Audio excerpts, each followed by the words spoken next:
சேற்று தண்ணீரில் மலரும் சிவப்பு தாமரையில் சேறு மணப்பதில்லை, பூவின் ஜீவன் மணக்கிறது.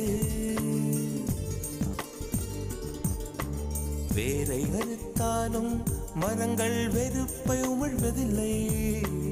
அறுத்த நதியின் மேல் மரங்கள் ஆனந்த பூச்சொரியும். தாமரை பூவாய் மாறேனோ, ஜன்ம சாபல்யங்கள் காணேனோ.